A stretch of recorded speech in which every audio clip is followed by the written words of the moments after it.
Matías Maldonado, quien está a cargo de la primera exposición.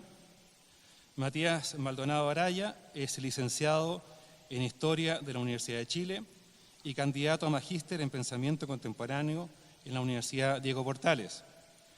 Es ayudante del área de Historia de Europa del Departamento de Ciencias Históricas de la Universidad de Chile y del área de Historia de la Iglesia de la Pontificia Universidad Católica de Chile.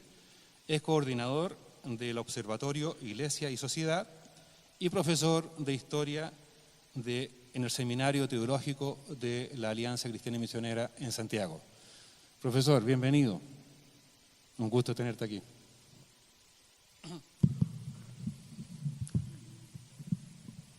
Bien. Bueno, agradecer en primer lugar a Héctor por la invitación. Para mí es un gusto estar acá. Y estoy muy contento en particular porque venimos de una semana, lunes, martes y miércoles, del Congreso a 500 años de la Reforma Protestante, que lo celebramos en la Casa Central de la Universidad de Chile. 3 días, 20 expositores, 3 invitados internacionales, haciendo una instancia académica abierta al público, absolutamente gratuita, en plena Casa Central. Tuvimos más de 150 personas sumando los 3 días, lo que nos pone muy contentos de generar instancias de reflexión de alto nivel abiertas a todo público. Y en ese mismo espíritu es que acepté con mucho gusto la invitación de Héctor de generar instancias de alto nivel reflexivo abiertas a todo público. Es decir, no porque hagamos una jornada acá de reflexión en la iglesia Cordillera que hoy nos acoge, vamos a pensar, bueno, entonces vamos a hacer un nivel reflexivo menor, vamos a decir las cosas más simples como si la realidad fuese más simple, porque claro, no es un público académico directamente al cual nos estamos dirigiendo. No, yo me opongo a esa visión y pretendo en esta mañana que podamos discutir, presentar ciertas ideas que quiero presentar en torno a Martín Lutero en particular, y bueno, discutir, hacer preguntas, conversar, si es que hay cosas que les parecen que les cuesta comprender, al final de la reflexión me pueden hacer preguntas, o sea, sin ningún problema. Este debe ser un ánimo de aprender, de discutir, de conversar y de generar reflexión de buen nivel en las iglesias, que es algo que nos falta tanto, ¿no? Que estamos acostumbrados muchas veces a la dirección antes que a la reflexión, a la orden antes que el diálogo, y por eso es tan importante, y felicito la iniciativa y en particular a Héctor, que ha sido mi alumno ya por 2 o 3 cursos, por la invitación. Así que Héctor, muchas gracias. Bien, bueno, vamos a materia. El Power no se ve mucho, la verdad, escogí un muy mal color, pero dice Lutero, monje, profesor, rebelde, esa es la pregunta, ¿no? Monje, profesor, rebelde. Adelante con la primera diapo, por favor. No son muchas, así que esta se va a ver menos, la que viene. Bien, se veía menos. Es un mapa. No alcanzan a ver de qué se refiere el mapa, pero es el mapa del Sacro Imperio Romano Germánico. Si hay algo que tenemos que entender es que Martín Lutero nace en un contexto y que la figura de Martín Lutero no se entiende sin entender antes el contexto en el cual él está inserto. Es decir, Lutero por sí solo, es decir, por sus ideas y por la fuerza de sus ideas, no hubiese provocado lo que provocó si no hubiese sido por un contexto que permitió que esas ideas tuviesen mucha fuerza. Es decir, a Lutero no se le puede desentender de su contexto. Bueno, a nadie, la verdad. Pero a Lutero en particular, uno suele creer que sus ideas eran tan correctas que por la sola fuerza de sus ideas la reforma se provocó. No, eso es falso. Es decir, sí, las ideas de Lutero eran particularmente interesantes y muy fuertes, sin embargo, solo se pueden entender en un contexto que lo permite entender. Bueno, solo quiero que nos fijemos en una cosa del mapa, ¿ya? Eso que está ahí es un imperio. Eso que está ahí es un imperio, el Sacro Imperio Romano Germánico. Pero ¿cuál es la primera nota distintiva de este imperio que vemos ahí? O sea, si sabemos que solo es un imperio, la primera cosa que queremos decir es que es un imperio completamente fragmentado. Eso es evidente por el mapa, ¿no? Tal vez no alcanzan a ver los estados dentro de este imperio, pero sí al menos algo es evidente. Es un imperio absolutamente fragmentado. ¿Qué nos enseña que este imperio esté totalmente fragmentado? Que el emperador del Sacro Imperio, que era Carlos V, emperador católico, debe estar lidiando permanentemente con el poder de los príncipes. Es decir, es un imperio único, pero que dentro de sí está completamente fragmentado. y aquellos que gobiernan en cada uno de esos fragmentos, que le vamos a llamar principados, reinos, ducados, etc., aquellos que reinan en cada uno de esos fragmentos tienen muchísima autoridad, ¿ya? Ese es el primer punto. Los que gobiernan en cada uno de esos fragmentos tienen muchísima autoridad. Es decir, el emperador no tiene autoridad suficiente para estar gobernando con facilidad sobre los príncipes, los señores que gobiernan en cada uno de esos fragmentos, por decirlo así. Eso ténganlo claro. Vamos a volver a eso al final, ¿ya? Pero tengan eso claro en mente en el comienzo. Es un emperador que no tiene la autoridad suprema en su territorio porque tiene que estar permanentemente lidiando con los príncipes que gobiernan en cada uno de estos fragmentos. ¿Qué fragmento va a ser importante para esta mañana? Sajonia. Sajonia, la tierra donde Lutero vive. La tierra en la cual vive Federico de Sajonia. ¿Quién es Federico de Sajonia? Un príncipe, uno de los príncipes electores, es decir, uno de los príncipes que escoge al emperador. Y ahí ya tenemos una cosa inmediatamente clara. En el imperio en el que estamos hablando, el emperador es electo por príncipes. Eso nos demuestra que este emperador no tiene todo el poder, sino que depende de que sea electo por los príncipes que están dentro de este imperio. Puede sonar un poco como latera esta introducción, pero es absolutamente importante porque no vamos a entender nada de Lutero si no entendemos que cuenta con el apoyo de los príncipes. Lutero cuenta con el apoyo de los príncipes y nada de lo que hizo Lutero hubiese sido posible sin el apoyo de los príncipes, ¿ya? Eso es algo que tenemos que tener muy claro. Bien, vamos a la segunda. Ahí se ve menos, no importa. Creo que lo primero dice Magíster en Artes, ¿no? Bien, Lutero estudia en la Universidad de Erfurt. Ese es su primer estudio académico antes de convertirse en monje. Ojo, primera cosa, antes de convertirse en monje, Lutero estudia en una universidad. Cosa que tenemos que tener en mente. Antes de ser monje agustino, Lutero estudia en la Universidad de Erfurt.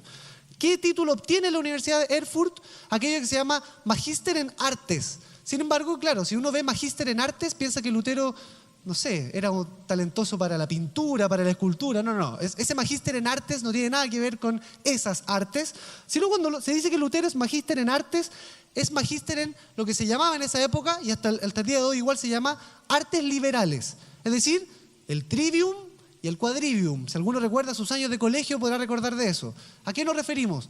Gramática, retórica, aritmética, astronomía. Es decir, dialéctica. Lutero estudia en la universidad. Eso es algo que tenemos que tener. Antes de ser monje, Lutero estudia en la universidad. Es un punto clave para entender el carácter de la reforma posterior. Lutero estudia en la universidad. Calvino estudia en la universidad. Zwinglio estudia en la universidad. Todos los reformadores contemporáneos y posteriores a Lutero estudian en la universidad. Bien, el padre de Lutero pretendía que éste estudiara Derecho. Por eso estudia este magíster en artes, que era el paso previo para luego estudiar dos carreras importantes en la universidad, o Derecho o Teología. El padre de Lutero, que era una familia de dueños de ciertas minas, como una burguesía, por decirlo así, pretendía que Lutero siguiera estudios de Derecho. Sin embargo, después de un acontecimiento bastante espectacular, lo que se llama el acontecimiento del rayo, es decir, Lutero va por el campo en medio de una tormenta y por temor, decide, si es que queda vivo, decide entregarse a Dios y hacerse monje. Hay que entender eso. Uno, si es que no tiene inquietudes religiosas previas, ese momento del rayo no cambia un destino definitivo. Es decir, uno ya tiene que venir con inquietudes religiosas previas para que un momento como el que vivió Lutero lo lleve a tomar esa decisión, ¿no? Entonces, el padre pretendía que Lutero siguiera estudios de Derecho. Sin embargo, en 1505, es el contexto, 1505, estamos celebrando hoy día, o sea, este año, 500 años de las 95 tesis, que son de 1517, ¿no? Lutero entra al convento agustino en 1505, en Erfurt, que es la misma ciudad donde él estudió sus estudios universitarios.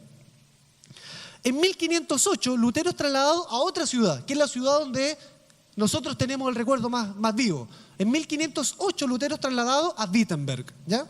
En Wittenberg, ¿qué hace Lutero? Estudia teología. Y en esa misma universidad, ojo, otro dato importante, Universidad de Wittenberg. ¿Quién funda la Universidad de Wittenberg? Federico de Sajonia. ¿Quién es Federico de Sajonia? El príncipe el príncipe que gobierna el territorio en el que Lutero vive. Esa Universidad de Wittenberg la funda Federico de Sajonia en 1502 aproximadamente.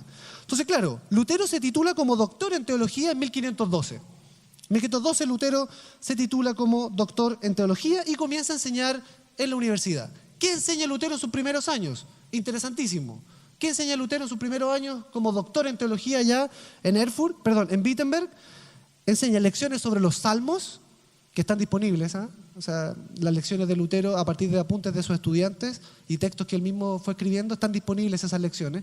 Enseña lecciones sobre salmos, enseña Romanos, enseña Gálatas. Evidente, ¿no? Enseña Romanos, enseña Gálatas. Se está armando la doctrina de la justificación por la fe, que tiempo después podría ser, o sea, es fundamental tiempo después, todavía no, pero tiempo después es fundamental. Y enseña Hebreos. Entonces, primera cosa que quiero señalar, previo a 1517, Lutero pasa por estudios universitarios formales y Lutero ingresa al convento agustino post estudios universitarios, ¿ya?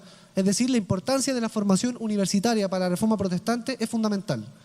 Y si es que sacamos de ese contexto de la formación universitaria, pensamos que es un movimiento que surgió solo con, lo voy a decir así y espero que se entienda bien, surgió como solo por la espiritualidad que llevaba dentro. No. O sea, es un movimiento que tiene profundas raíces universitarias, es un movimiento que tiene profundas raíces filosóficas, teológicas también. Entonces no podemos desmarcar la Reforma de un contexto de producción intelectual previa, ¿ya? Esa es una primera cosa que debemos tener más que claro.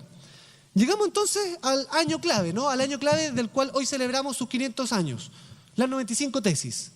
¿Qué son las 95 tesis? Bueno, les cuento que las 95 tesis son un texto muy corto, que espero que pueda haber sido leído, o les dejo como desafío que lo puedan leer este año. Es un texto que no tiene más de 4 páginas. No son 95 tesis como las tesis universitarias, no, olvídense de esa idea. Tesis son líneas, son 2 líneas cada tesis, a lo más 3 líneas, ¿no? Las 95 tesis son 4 o 5 páginas máximo, así que les invito a que puedan imprimirlas llegando a casa y leerlas. ¿Qué son las 95 tesis? Primera cosa que hay que saber. Bueno, Lutero clava estas 95 tesis en la puerta de la catedral de Wittenberg.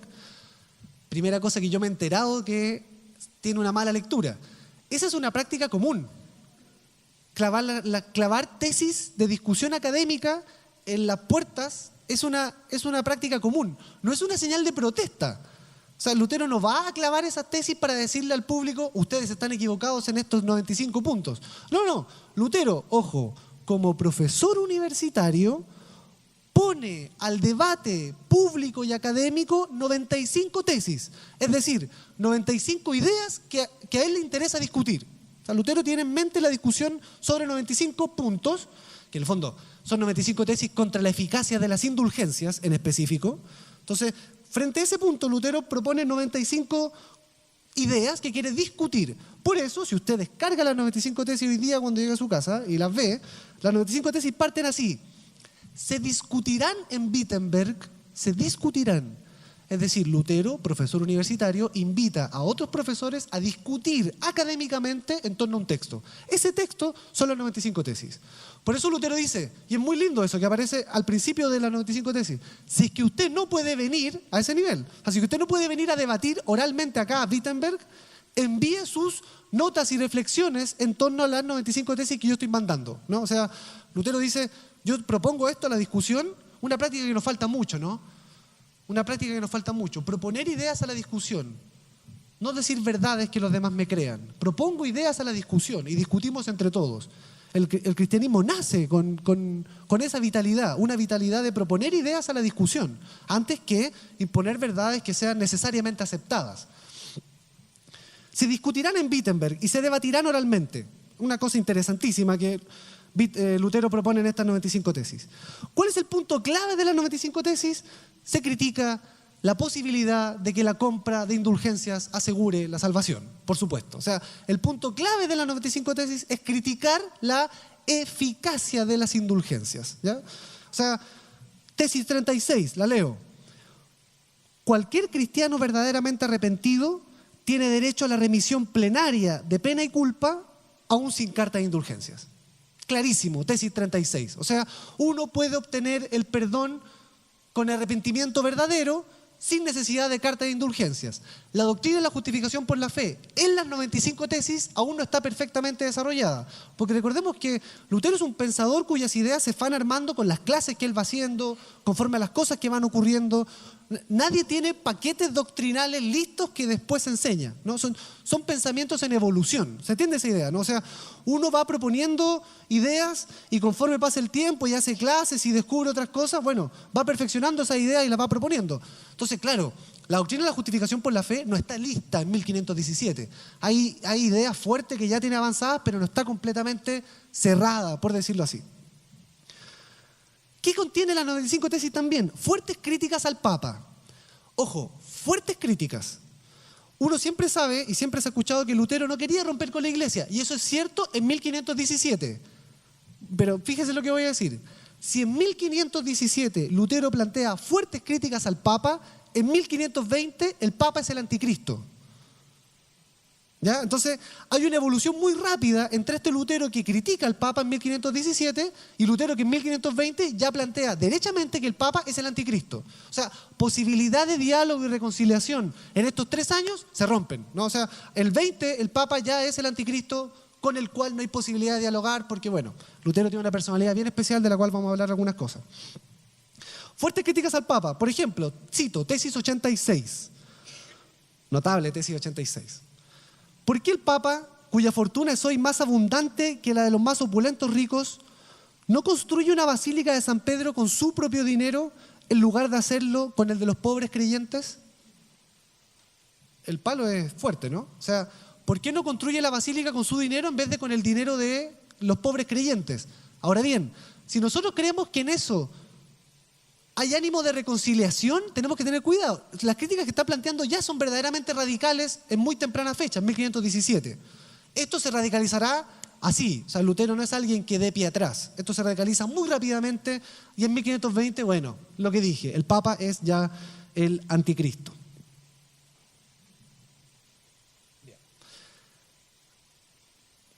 Ahora bien, estamos en 1517, Lutero publica las 95 tesis y quiero avanzar bien rápidamente hacia el año clave. ¿Cuál es el año clave de esto? 1520. 1520 es el año que nos permite entender muchas cosas. ¿Qué ocurre entre el 17 y el 20? ¿Qué se imaginarán que ocurre entre el 17 y el 20? A partir de todo lo que he dicho, ¿qué pasa entre el 17 y el 20? ¿Alguna idea? Las tesis se siguen discutiendo. Las tesis se siguen discutiendo en universidades, las tesis se discuten en Leipzig, las tesis se discuten en Lovaina. Es decir, ojo, por supuesto, sabemos que hay universidades europeas desde el 1100, ¿no? 1180, 1200. Bolonia, Salamanca, París. París y Bolonia, las más antiguas, de 1200. Nosotros la más antigua republicana, la Chile, de 1842. Bolonia y París son de 1200, 1115, 1200. O sea, universidades muy antiguas. ¿Qué pasa entre el 17 y el 20? Estas tesis que Lutero llama a discutir en Wittenberg se comienzan a discutir en diferentes universidades europeas. O sea, tenemos una discusión que se está armando hasta que esta discusión llega a Roma. La discusión llega a Roma, evidentemente, dada el carácter de la crítica que le hacen a la eficacia de las indulgencias y al papado en específico. ¿Qué ocurre el 20? Y aquí quiero que mantengan, insisto, las fechas no son importantes, no, pero aquellas cosas que pasan en tan corto periodo de tiempo es fundamental. Fíjense, quedémonos en una fecha. Junio de 1520. Lutero ya se hizo muy conocido, sus tesis ya se están discutiendo. Estamos en junio de 1520. ¿Qué pasa en junio de 1520? El Papa León X publica una bula. ¿Qué es una bula? Es un documento oficial del Papa. O sea, el Papa envía un documento oficial. Ese documento oficial del Papa, el nombre es Exsurge Domine, no importa que retengan el nombre, pero ¿qué es lo que dice esa bula del Papa? ¿Qué es lo que dice ese documento oficial? Dice, a Lutero se le va a dar un plazo para que se retracte de lo que está diciendo, en particular de 41 tesis. Ojo, es interesante eso. De 95 tesis se pide que se retracte de 41 tesis, es decir, en el resto, no sé cuántas son, en el resto Lutero no necesariamente está equivocado. De 41 tesis se le pide a Lutero que se retracte. Y esto es genial. Esto es junio de 1520. A Lutero el Papa saca la bula Exsurge Domine para que Lutero se retracte. De junio, ¿cuál es el plazo, la fecha fatal que tiene Lutero? Diciembre de 1520. Es decir, ¿cuánto le quedan? 6 meses. ¿Qué hace Lutero en esos 6 meses?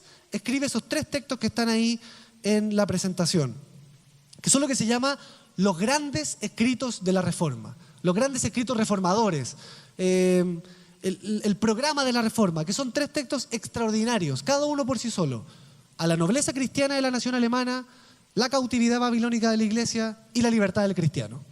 3 textos que todos están más que disponibles en todos lados en internet, perfectamente accesibles para todos. O sea, son los 3 textos programáticos de la Reforma, como se les llama.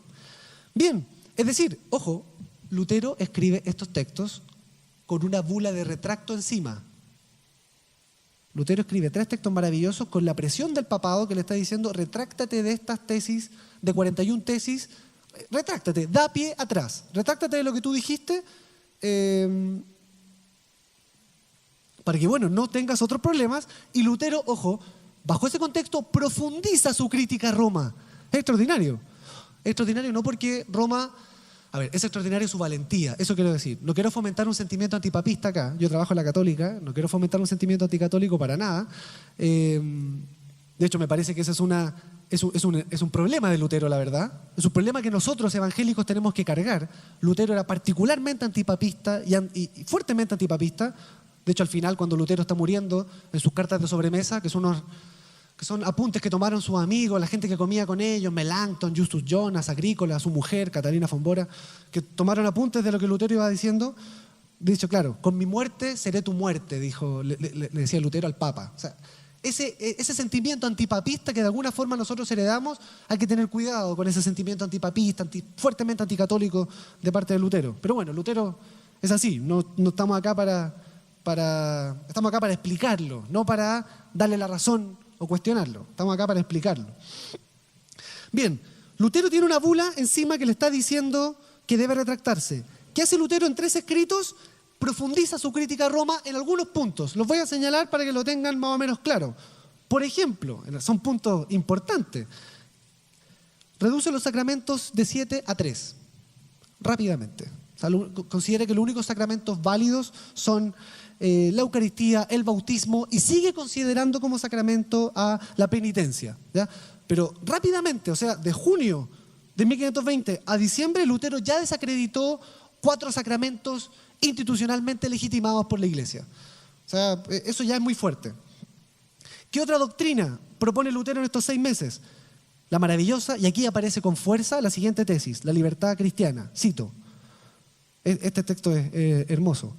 En esto consiste la libertad cristiana, en la fe única, que no nos convierte en ociosos o malhechores, sino antes bien en hombres que no necesitan obra alguna para obtener la justificación y salvación. O sea, en 1520 la doctrina de la justificación por la fe ya está construida, ¿no? Ya está defendida. No necesitamos obra alguna. ¿Qué acusaciones recibió Lutero encima por eso? De todo. Inmoralidad, por ejemplo. O sea, que Lutero fomenta la inmoralidad al decir que no necesitamos obra alguna para ser salvos. O sea, a Lutero se le dijo de todo. Más encima tiene unas cartas malísimas, unas cartas con muy malas consecuencias, lamentablemente, por cosas que Lutero dijo. Una carta a su discípulo Melanchthon, que la prensa católica la usó, le dio como bombo esa carta, una carta que Lutero le escribe a Melanchthon, su discípulo, que dice: peca fuerte. O sea, peca fortire, ¿no? O sea, peca fuerte porque Dios perdona pecados verdaderos. O sea, claro. Entonces Lutero está estimulando el pecado, ya que ninguna obra no es necesaria. Lutero supuestamente estaría estimulando el pecado. Eso no es así, pero evidentemente si es que tú le mandas una carta que se hace pública y la carta le dice a su discípulo: peca fuerte, obviamente que tus enemigos la van a usar como recurso para hacer prensa contra ti. Ahora bien, de junio, Lutero, con una presión grande encima, escribe 3 cartas donde profundiza sus críticas a Roma. ¿Y qué hace el último día posible en el que tiene para retractarse? Y esto ya nos muestra la ruptura definitiva con Roma. En 1520 quema la bula. Quema la bula en Wittenberg. O sea, la bula que le dijo: retráctate de 41 puntos. ¿Qué hace Lutero en 1520? Quema esa bula. Y no solo quema la bula, sino quema también la bula, o sea, quema la bula y los libros de derecho canónico de la universidad, diciendo que son basura, que son estiércol, etc. O sea, ojo, la ruptura con Roma en 1520 ya estaba absolutamente cerrada. Hubo muchos intentos de reconciliación posterior, no liderados por Lutero, sino liderados por Melanchthon, su discípulo, a quien Lutero lo encontraba muchísimo más conciliador, mucho más humanista que él mismo. Melanchthon fue quien guió. Melanchthon evitó que la cuerda se rompiera. Para Lutero la cuerda de la reconciliación con Roma, ¿no?, estaba rota desde 1520. Tenemos un texto del Melanchthon de 1530 buscando aún reconciliación posible y Lutero ya no veía ninguna posibilidad de reconciliación. De hecho, lo cuento, no vamos a alcanzar a ver esto hoy día, pero lo cuento. En 1530 a Lutero no lo invitan a discutir porque sabía que la presencia de Lutero iba a impedir cualquier tipo de reconciliación eventual con Roma. Por eso invitan a Melanchthon, su discípulo humanista, cordial, ¿no?, como burgués, particularmente burgués, gentil, etc. Entonces, claro, Lutero en 1520 quema la bula, con eso la ruptura está lista. ¿Y qué pasa? En enero del año siguiente, Lutero es excomulgado. Rápidamente, ¿no? En enero de 1521, Lutero ya está fuera de las fronteras de la Iglesia. Ojo, fuera de las fronteras de la Iglesia, más no fuera de las fronteras de este imperio que dibujamos al principio de la presentación. Lutero está fuera de la frontera de la Iglesia, está excomulgado. Lutero es un hereje. Lutero es un hereje que solo tiene sus ideas para defenderse en ese momento. Bien, pasemos a la siguiente presentación, aunque no sirva de mucho. Ahí aparece como primer punto la dieta de Worms, ¿no? Por supuesto que la dieta no es un régimen alimenticio. La dieta de Worms es una reunión. Ojo con el punto. Sé que he ido rápido, pero tengo poco tiempo y tenemos tiempo después para hacer preguntas y comentarios, sin ningún problema. Y si es que hay cosas que incluso en este momento están poco claras o inconclusas, pueden interrumpirme sin ningún problema. Lutero ya está excomulgado de la Iglesia. Enero de 1521. Está la bula Decet Romanum Pontificem, expulsa a Lutero. Ni siquiera se retractó, quemó la bula, ¿ya? O sea, no había... no es que Lutero esté pensando en voy a escribir un texto, no, Lutero quema la bula, no quema la bula de excomunión, es un error que siempre se mantiene, no quema la bula de excomunión, quema la bula de retracto. Después Lutero es excomulgado simplemente en enero de 1521.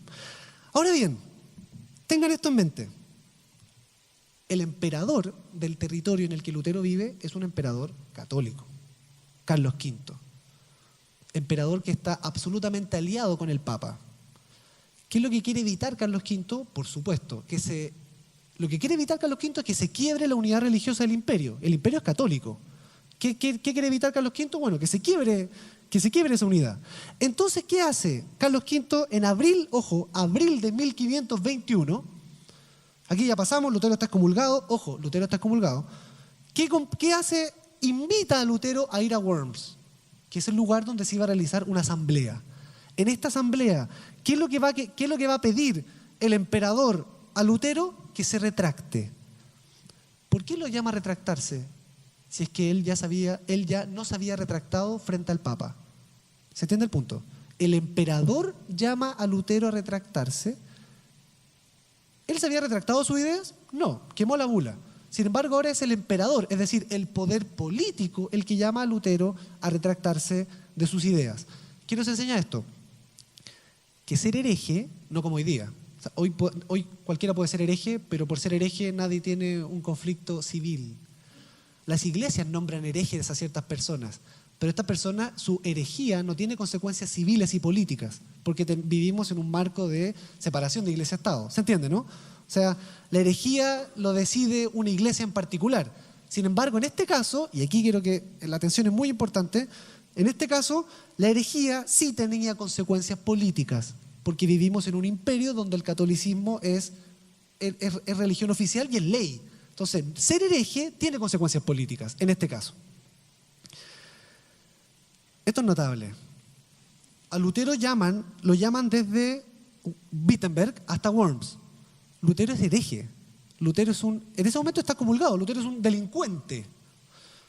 ¿Qué es lo que pide Lutero? Un salvoconducto.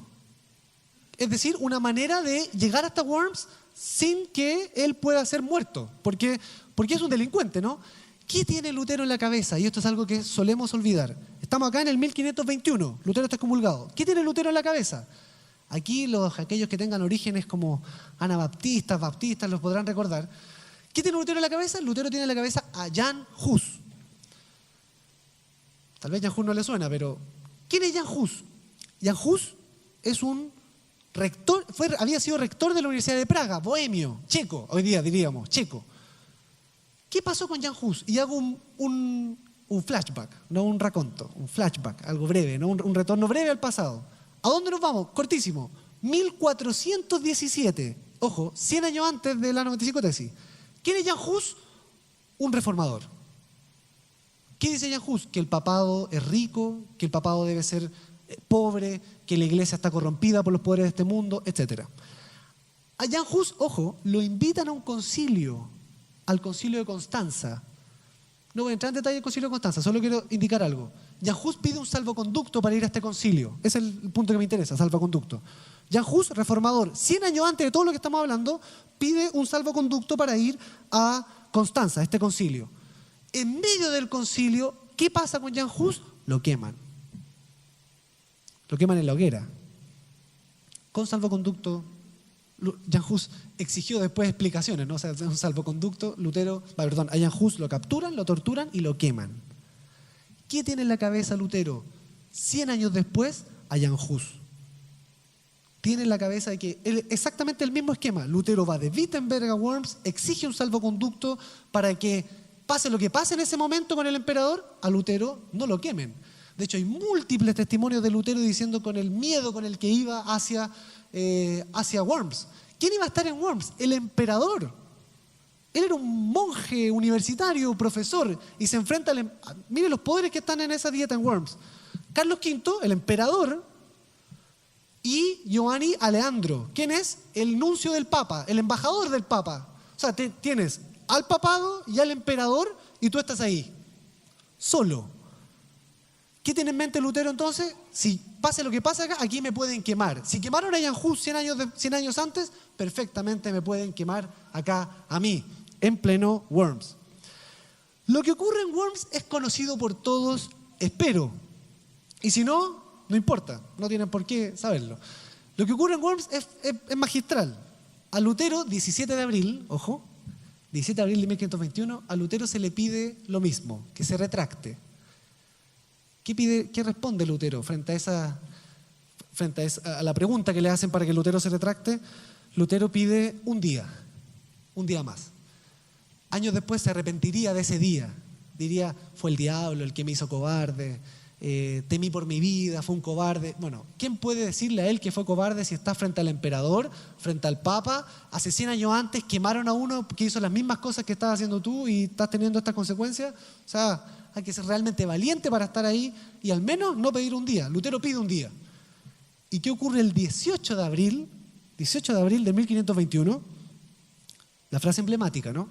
La voy a leer porque es emblemática y la podríamos decir de memoria, ¿no? A menos que no esté convencido, mediante el testimonio de las Escrituras, o por razones evidentes, ya que no confío en el Papa ni en su concilio, debido a que ellos han errado continuamente y se han contradicho, me mantengo firme en las Escrituras a las que he adoptado como mi guía. Esto Lutero, una cosa es leerle y decir, oh, qué conmovedor, ¿no? Pero esto lo está diciendo Lutero frente al emperador del Sacro Imperio Romano Germánico y frente al nuncio del Papa. Es decir, estas palabras de Lutero podrían costarle la quema, como le costó a Jan Hus 100 años antes, ¿ya? O sea, estas palabras, si las ponemos en su contexto, no son conmovedoras solamente, sino que son particularmente valientes. Y la frase más clásica aún, mi conciencia es prisionera de la palabra de Dios y no puedo ni quiero revocar nada, notable esto, y no puedo ni quiero revocar nada reconociendo que no es seguro o correcto actuar contra la conciencia, que Dios me ayude, amén. Lutero dice, no me voy a retractar. Es decir, y aquí yo en clase siempre lo digo, Lutero quemó la bula porque el poder que el Papa tenía era el poder de la excomunión, ¿no? Acá Lutero se retractó frente a alguien que el poder que le podía aplicar sobre sí no era solo la excomunión, era la muerte. ¿Se entiende, no? O sea, lo que el poder religioso podía hacer era excomulgarlo. Lutero vivió con la excomunión sin problema. No sin problema, Lutero era monje agustino. Pero lo que tenía, el poder que se le venía encima ahora era el poder político. O sea, Lutero podría haber sido perfectamente muerto por no haberse retractado. Un paréntesis. Y le pido a Héctor que cuando me queden 10 minutos me lo diga, por favor. Un paréntesis. Cuando Lutero va de Wittenberg a Worms, a este lugar donde tuvo reunido esta asamblea, uno diría, ¿qué pasaba con Lutero mientras iba en el camino? ¿Lo abucheaban? ¿Le apedrearon el carruaje? ¿Qué pasaba con la gente mientras Lutero va de Wittenberg a Worms a enfrentarse frente al emperador? A ver, solo quiero mostrar algo. Lutero cuando va a Worms estaba excomulgado. Eso lo señalamos, ¿no? Lutero está excomulgado. ¿Y qué hace en el largo camino hasta Worms? Va predicando en conventos agustinos. O sea, un hereje está predicando en conventos agustinos. Lutero es aclamado como héroe nacional. Mientras va en camino a Worms, Lutero es aclamado como héroe nacional. Al final vamos a decir por qué es aclamado como héroe nacional. Y por qué hasta el día de hoy, por ejemplo, en Alemania los 500 años son una ceremonia estatal, ¿no? O sea, fue la década Lutero, del 2007 hasta el 2017. Una década de celebración en Alemania en torno a la figura de Lutero. Bien, Lutero decide simplemente no retractarse en 1521 y bueno, ahora le viene encima el otro papel. O sea, si hubo un papel que lo excomulgó, ahora viene otro papel que es aún más terrible, que es el Edicto de Worms. Para aquellos que estén tomando nota, es el Edicto de Worms. ¿Y qué ocurre en este Edicto de Worms? Ojo, es brutal. ¿Qué pasa en Worms? A Lutero se le declara prófugo y se dice en ese edicto que cualquiera que lo mate no será responsable de castigo.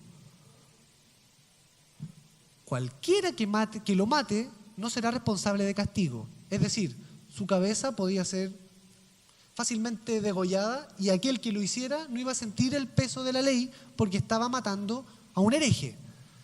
Entonces, tenemos a Lutero en mayo de 1521 fuera de la iglesia y fuera de la ley. Y este profesor publicó las tesis en 1517. En el 21 lo tenemos fuera de la iglesia, excomulgado, y fuera de la ley. O sea, con su cabeza valiendo... O sea, la gente perfectamente podría haberlo matado, ¿no? Pero ahí estaba Lutero absolutamente solo. No absolutamente solo. ¿Qué es lo que dice el segundo punto? Los meses en Wartburg. Y entre paréntesis dice, ocioso y crapuloso. Esto lo voy a explicar. Primera cosa, antes de explicar este momento. Y aquí es importante atender al contexto. Si uno creyera la suerte que corrió después Lutero, uno diría, Lutero, no quiero negar la explicación religiosa de las cosas, simplemente quiero complementarlas con datos históricos. Uno podría decir, Dios ayudó a Lutero y Lutero hizo que siguiera vivo, o sea, Dios hizo que Lutero siguiera vivo a pesar de tener encima la excomunión de la iglesia y el poder político encima. Pregunta, yo emperador, si quiero perseguir a un monje y asesinarlo, ¿tendría muchos conflictos en hacerlo verdaderamente? No. Y ahora uno se pregunta, si estaba excomulgado y si era prófugo, ¿por qué Lutero no lo mataron finalmente? ¿Por qué no pasó nada con Lutero? Y Lutero siguió vivo. Vamos a explicar en qué contexto siguió vivo. Pero ¿por qué Lutero siguió vivo en el fondo si encontrarlo y matarlo no era difícil? Y ahora hay que atender al contexto. Carlos V, emperador del imperio, está en guerra con los franceses. Francisco I de Francia está en guerra con Francisco I. La amenaza turca de Solimán el Magnífico, el de la teleserie, la amenaza turca de Solimán el Magnífico está ahí encima.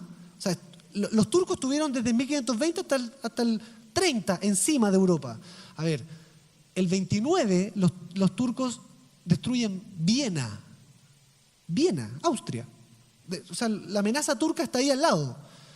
Piensen en la lógica ahora entonces de por qué Lutero, a pesar de estar excomulgado y prófugo, contó con la protección de alguien, es cierto, pero el emperador no podía generar conflictos internos si ya tenía fuertes conflictos externos. ¿Se entiende el punto, no? Es decir, si estoy en guerra contra los franceses, Carlos V contra Francisco I, si estoy en guerra contra los franceses, si tengo la amenaza turca acá encima, no puedo generar un conflicto interno persiguiendo y matando a un héroe nacional. O sea, es política, es real política. Es yo tengo que preocuparme de, bueno, sanar mis conflictos externos y bueno, ahí después veo qué hago con este monje que está generando problemas, ¿no? Pero mientras tanto yo no lo puedo matar. Sería provocar una revuelta interna cuando tengo conflictos externos mucho más grandes. ¿Se entiende? O sea, creo que la teleserie, y esto me lo dijo un amigo, lo puso en Facebook, en la teleserie de Solimán, ¿cómo se llama la teleserie? El Sultán. Creo que un amigo lo puso en Facebook, no sé si será verdad, que puso que Solimán había dicho, a Lutero no lo toquen.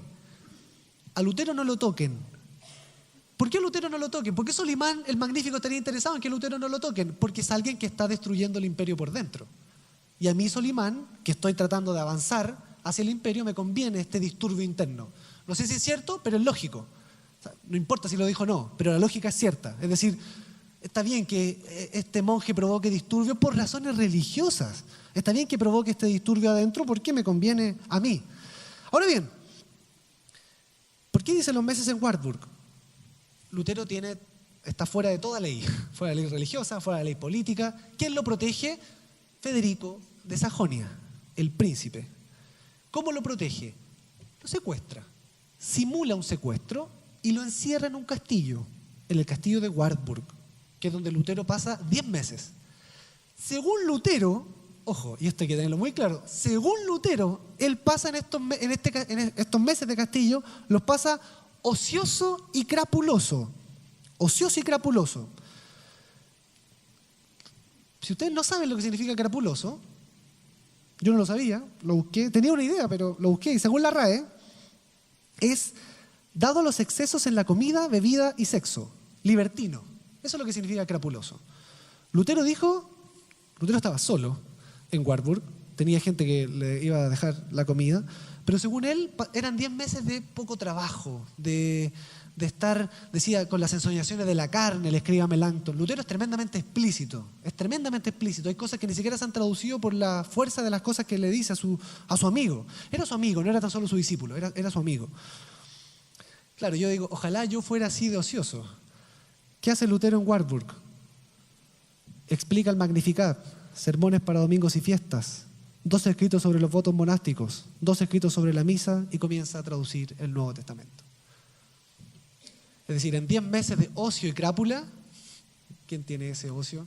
En 10 meses de ocio Lutero comienza la traducción del Nuevo Testamento solo. El Nuevo Testamento, todos decimos Lutero comienza la traducción de la Biblia. No. Lutero comienza la traducción del Nuevo Testamento. La traducción del Antiguo Testamento la hace con un equipo. Melanchthon, Justus Jonas, a quienes le llama el Sanedrín, ¿no? Lutero comienza la traducción porque él dice que sus conocimientos de hebreo eran insuficientes en comparación con los de Melanchthon, por ejemplo. Ese es el ocio que Lutero tiene en Wartburg. Un ocio extraordinario, ¿no? Un ocio brillante, muy prolífico y muy productivo, a pesar de que supuestamente estaba ocioso. Un paréntesis, otro más. Lutero está bajo el cuidado del príncipe. Eso hay que pagarlo, ¿no? Hay que alimentar a Lutero todos los días. ¿Quién financia todo eso? 10 minutos. No he dicho nada. No, pero está bien. No, sí, es que voy a avanzar entonces un poco más rápido. El paréntesis decía esto.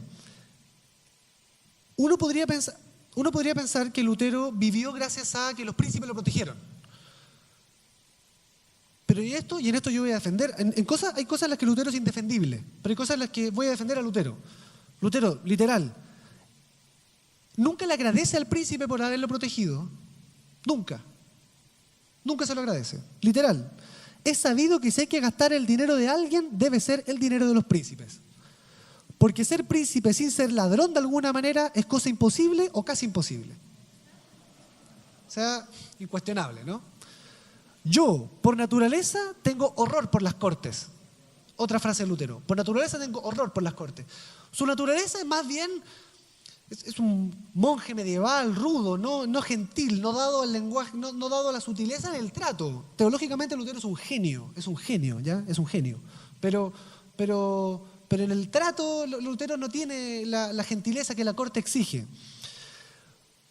Y ahora vamos al punto que me interesa muchísimo y que no quiero que se pase esto para que es por lo menos lo que me interesa fuertemente señalar. Lutero está en Wartburg lejos de Wittenberg, lejos. ¿Quién asume en su ausencia el liderazgo de la reforma en Wittenberg? Al menos de la puesta en marcha de ciertas ideas. Bien, uno de sus ex colegas, profesor suyo y pues colega, Andreas Karlstadt. Karlstadt estuvo siempre muy vinculado, desde ese momento vinculado a ciertas tradiciones anabaptistas, de las revueltas campesinas que circundaban por la época. Hago una explicación en torno a la revuelta campesina. A ver, el campesinado debía pagar por usar el bosque, debía pagar por usar las aguas, debía pagar por usar las tierras, por cazar. Los príncipes, ojo, los príncipes cobran fuertes impuestos a los campesinos. Y hay fuertes revueltas campesinas en 1520, 1521, 1523. Hay fuertes revueltas campesinas. De hecho, los campesinos logran escribir un texto que se llama los 12 artículos del campesinado, donde los campesinos piden y le dicen, nosotros le piden a los príncipes, nosotros queremos ciertas reivindicaciones. Queremos que nos permitan cazar, usar los bosques y librarnos de excesivos impuestos. Ahora bien, ¿qué es lo que cómo reacciona Lutero frente a la autoridad?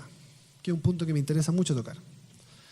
Si bien Lutero no manifiesta un amor a las cortes, ni es un adulador de príncipes, como le diría después Tomás Münzer, líder, no quiero decir anabaptista porque yo no lo creo así, pero líder vinculado a tendencias anabaptistas de la época, le dicen adulador de príncipes a Lutero. ¿Por qué? Porque es protegido por un príncipe y sobre todo por lo que voy a señalar ahora.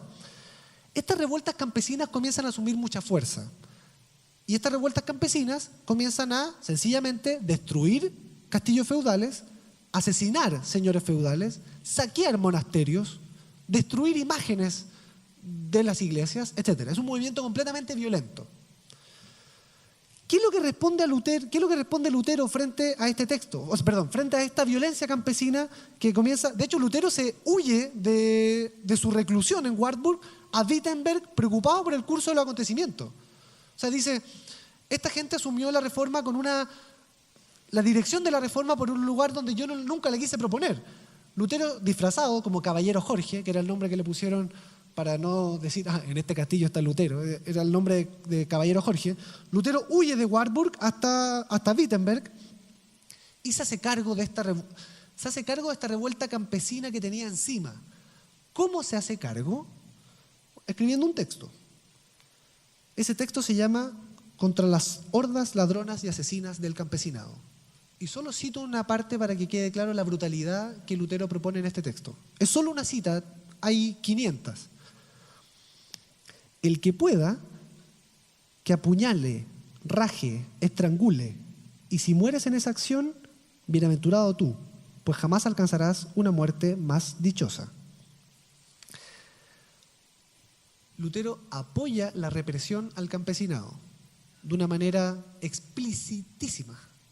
De hecho, después escribe una carta que se llama como Carta sobre el duro panfleto contra el campesinado, donde no se arrepiente. ¿Cuál es el gran problema que tenemos acá? Para Lutero jamás hay jamás una rebelión aceptable contra la autoridad. Jamás puede haber sedición armada contra la autoridad. En Lutero, no en todos los reformadores, en Lutero.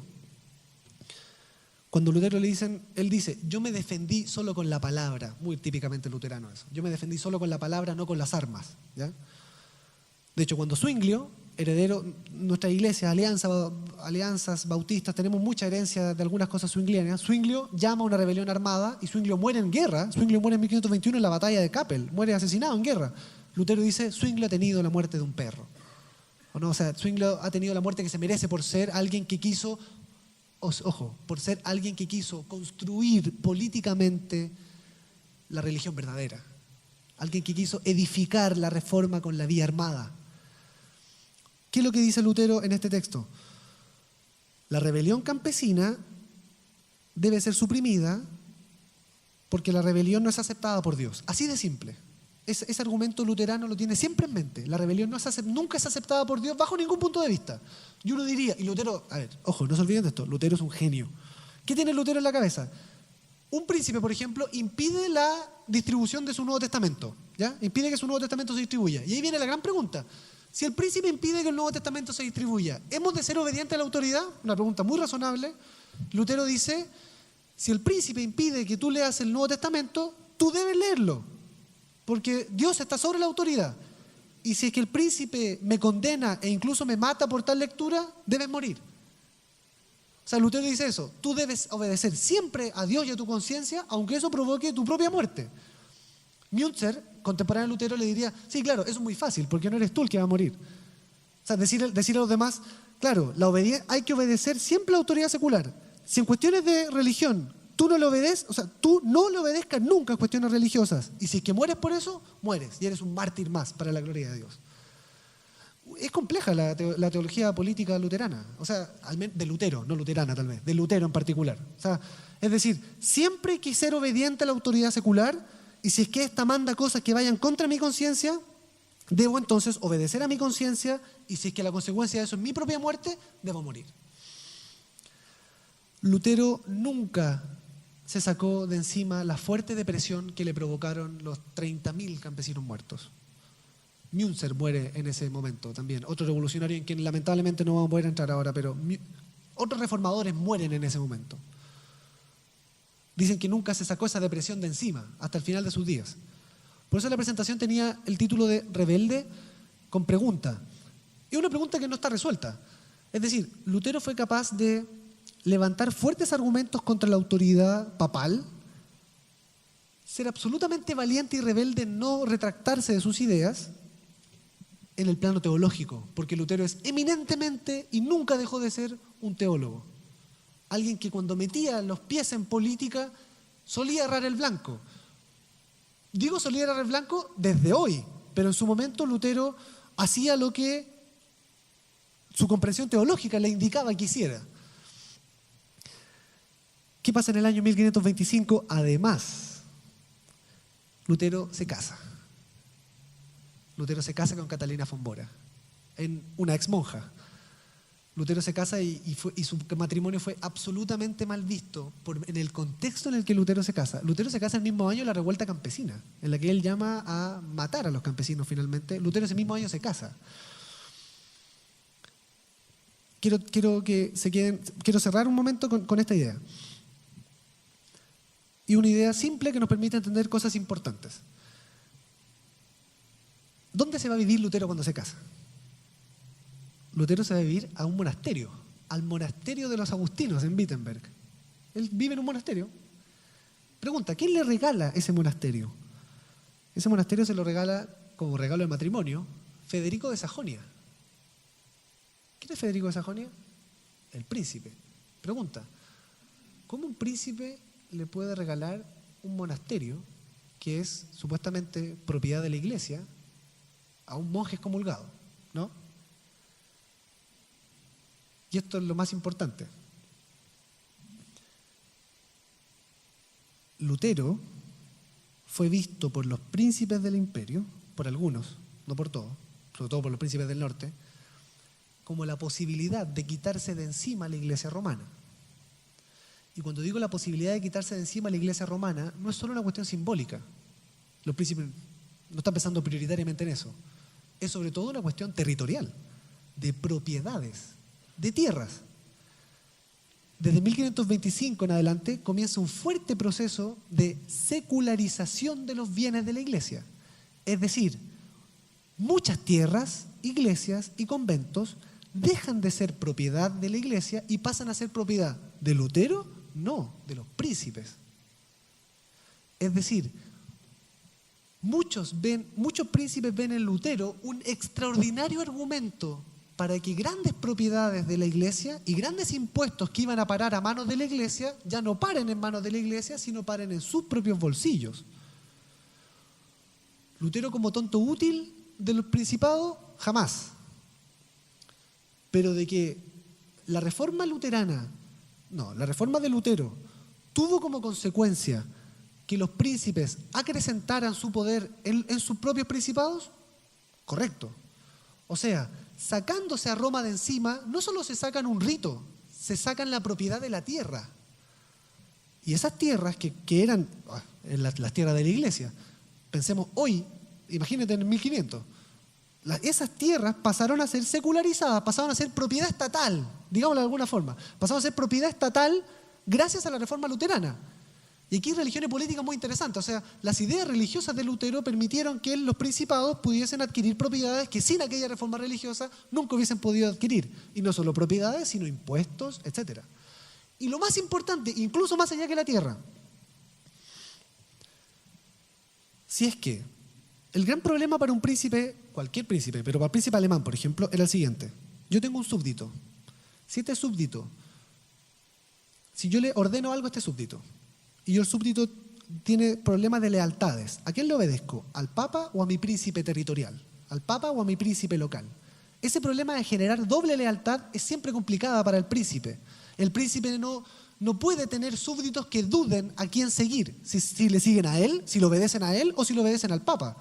Recordemos que el papa, desde el obispo de Roma, el papa, desde los Dictatus Papae de Gregorio XII, el papa decía, el papa tiene autoridad para sacar emperadores, para que los súbditos, por ejemplo, se rebelen contra un príncipe que no le obedece al papa. El papa pretendía tener autoridad política. Eso al príncipe nunca le conviene. La reforma permite al príncipe entonces que, yéndose el papado de ciertos territorios, la autoridad política exclusiva de ellos sea solo él. Lutero fue conveniente para muchos intereses. Lutero apoyó la represión a la revuelta campesina.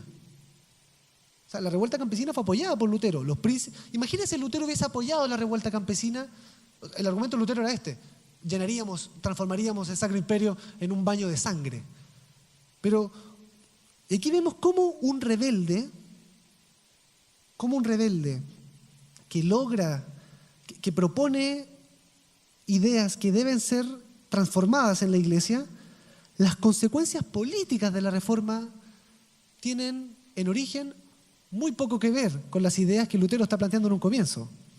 Y eso nos enseña que si la reforma no tiene cierta lucidez política a la hora de plantearse, puede ser fácilmente capturada por otros intereses. Las ideas de Lutero fueron capturadas por intereses, con la venia de él o incluso sin su venia. Porque Lutero jamás pensó en edificar una iglesia. Lutero pretendía una iglesia invisible. Lutero pretendía una iglesia, de hecho él decía, reuniones de los domingos, para que todos los santos se hagan los santos. Mejor si eres profesor, sé santo siendo profesor. Si eres campesino, sé santo siendo campesino. Si eres príncipe, sé santo. Dijo, si eres príncipe, no es muy fácil, pero sé santo siendo príncipe. Lutero jamás imaginó un edificio, jamás imaginó una estructura. Pero al no imaginar una estructura, fueron otros las que la imaginaron por él. Es decir, la excesiva libertad luterana a la hora de decir, yo no creo en estructuras, no creo en edificios, no creo en leyes, permitieron que esas leyes y que esos edificios las hicieran otros, que capturaron los intereses de Lutero en su nombre. Eso nos enseña, para concluir, y bueno, dije la mitad, pero puedo compartir otras cosas, no importa. En otro momento, el texto se lo puedo entregar.